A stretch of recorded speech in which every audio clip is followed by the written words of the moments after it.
Hey there, Alina Wilson from Estimate Mastery here. And today I'm going to be talking about 3 mistakes that contractors make when doing insurance work.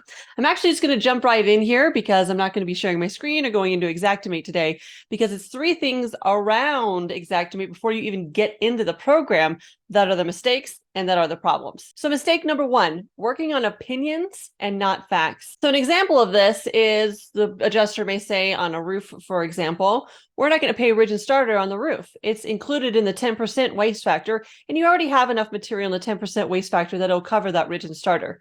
That's an opinion. That is not a fact. When you actually do the math on a ridge and starter situation, actually working out how much of a percentage for the field waste when you cut in the rakes and eaves and valleys or hips, and actually contrast that math with what it takes as a 10 or 15 or whatever our industry has swallowed as a normal percentage for a gable or hip roof, you can factually and mathematically prove that you're not going to have enough material in that 10 or 15% to also cover ridge and starter. So it's those kinds of things, working off of facts and not opinions. So the more you get out of the gray area of opinion and find something in writing, whether it be local code, manufacturer specs, OSHA regulations, whatever it is, the more you can point to something, an outside authority, then it's no longer an opinion and it comes down to facts. I would say that 90% of the objections that an adjuster throws at you is an opinion or something they say is an inside policy, not like the policy for the homeowner, but it's an inside policy there at whatever insurance company. Well, if it's not baked into the actual policy, that's a gray area. That's an opinion. That's something that he's just repeating, maybe from an upper management person that told him that in a conversation one day, right? So we need to point to the facts, and that will get us paid almost every single time. The second mistake I see most contractors making, and I've worked with thousands of contractors the past 9 years, so these are like things that I see almost every single day on a daily basis. The second thing I would say I see is you're not documenting anything, or it's minimal. And what I mean by documentation, the first thing always is photos. The more you can document with photos, the better off you're going to be.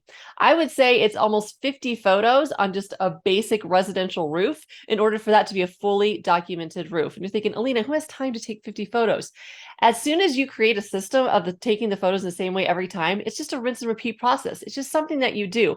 And one photo can literally be worth thousands of dollars to you. If you do interior work, a photo can actually show, that the doorknobs need to be taken off. They've got all these contents items that need to be removed. If you're in a bathroom, maybe the towel holder and all the accoutrement that's on the walls needs to be removed. That's all line items that Xactimate that you can prove with your one photo that you took of just the right angle that shows about 10 or 15 different line items that need to be added. Same thing on the roof. You pick up the edge of the shingle, you take a photo, you've got drip edge, gutters, ice and water shield. Well, how many layers? All of that is going on in that one photo.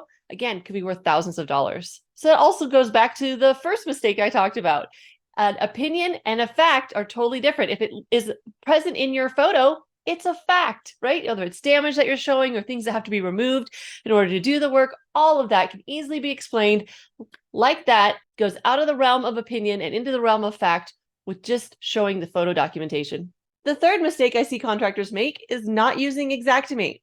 Xactimate is used by a large percentage of the property insurance space. So if you're not using a software that the majority of adjusters are looking at every day, day in and day out, and you're just going into QuickBooks, or maybe you have Job Nimbus or AccuLinks or whatever your CRM is and producing an invoice, well, you're throwing an orange into an apple situation.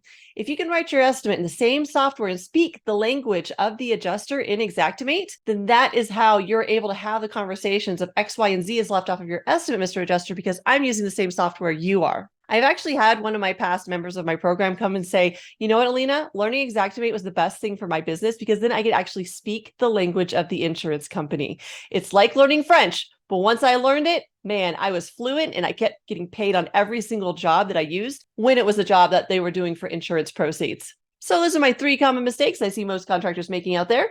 If you like this content, be sure to like the video and of course comment with any questions or comments down below. And of course, hit that subscribe button if you'd like to hear from me every Tuesday. I'm here on YouTube releasing a video just like this. And if you hit that subscribe, you'll get the notification. My name is Alina Wilson with Estimate Mastery. If you want to learn more about our Xactimate and supplement training for contractors, go to estimatemastery.com.